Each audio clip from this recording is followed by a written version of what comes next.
साक्षात मूर्ति है जो मुझे बताने के लिए, ज्ञान के लिए उपस्थित हुई है। तो भगवान स्वयं ज्ञान नहीं कराते, माध्यम बनाते हैं।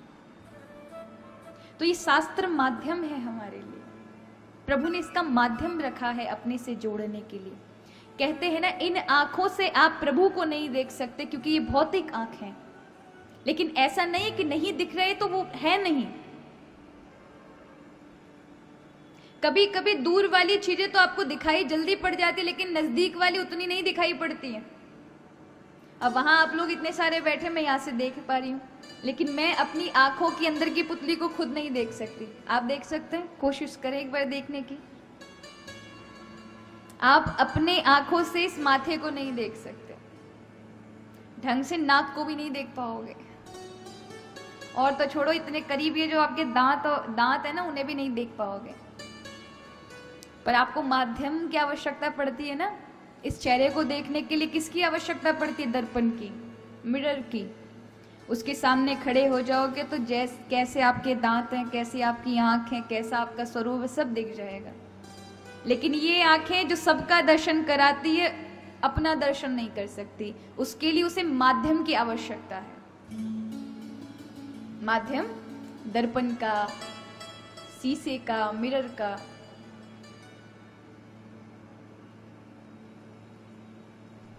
उसी प्रकार आप भगवान को इन आंखों से नहीं देख सकते।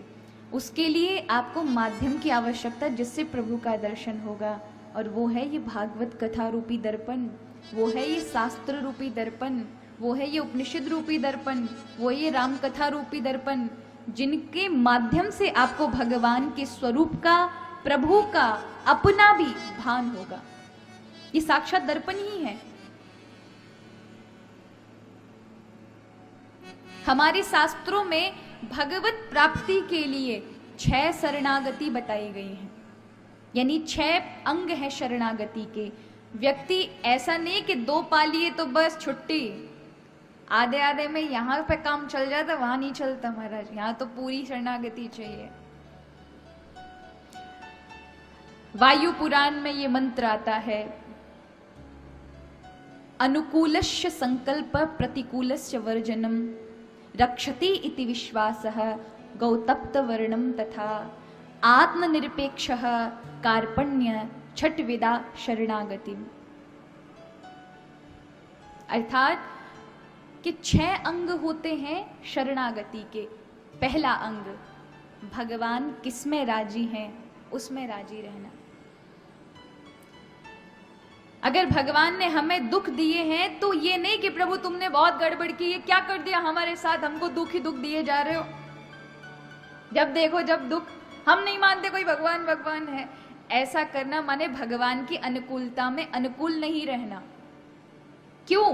क्योंकि जो आपको परिणाम मिल रहे हैं वो आपका किया हुआ ही तो है, जिसको आप भोगे जा रहे हो। और नहीं भोगोगे, आज अगर आपका वो परिणाम प्रभु ने अगर दूर कर दिया, मान के चलो वो मिट नहीं सकता, वो 10 साल बाद फिर दोबारा आएगा, क्यों ना उसे भोग लो। क्यों ना उसे प्रभु से कह दीजिए, प्रभु ये चीजें मेरा प्रारब्ध जो मैं कर चुका हूं, आप मुझे इतनी शक्ति प्रदान कर दीजिए कि ये मुझे तुच्छ लगे, मुझे इनमें से निकलने में कठिनाई महसूस ना हो। जैसे कोई इन हाथों से अग्नि को पकड़े तो जल जाएगा, किसी गर्म वस्तु को पकड़े तो जल जाएगा, लेकिन ग्लव्स पहन लेगा तो वही अग्नि को पकड़ रहा है, लेकिन उसको कुछ फर्क नहीं होगा। वो गर्म वस्तु को पकड़ेगा लेकिन उसे लगेगा नहीं। क्यों? क्योंकि ग्लव्स ने उसको बचा लिया है ना। वो अग्नि, वो गर्माहट, तो अभी भी वो पात्र गर्म है। आता है ना आजकल माइक्रोवेव ओवन हो गए। पहले मैया चूल्हे पे से दूध उफन रहा होता तो कपड़ा पकड़ती थी, कपड़े से नीचे उतारती थी। आजकल तो बड़े आधुनिक हो गए हम, अब वो बड़े बड़े दस्ताने पहन लेती हैं, और फिर माइक्रोवेव ओवन में से वो गरम गरम वस्तुएं निकाल लेती हैं हाथों से। तो किसके वो गर्माहट महसूस क्यों नहीं होती? उन कपड़ों के कारण, उन ग्लव्स के कारण, उन दस्तानों के कारण जिनको वो पहनी हुई होती है। इसी प्रकार दुख आएंगे, लेकिन भगवान आपको इतनी सामर्थ्य देंगे कि उन दुखों को आपको गर्माहट महसूस नहीं होगी। वो ग्लव्स की तरह होंगे आपके हाथ, आप बचे हुए होंगे। लेकिन वो दुख भी निकल जाएंगे। लेकिन प्रारब्ध अगर आप ये सोचे प्रभु दुख दूर कर दीजिए, तो ये गलत है, वो दोबारा लौट कर आएंगे।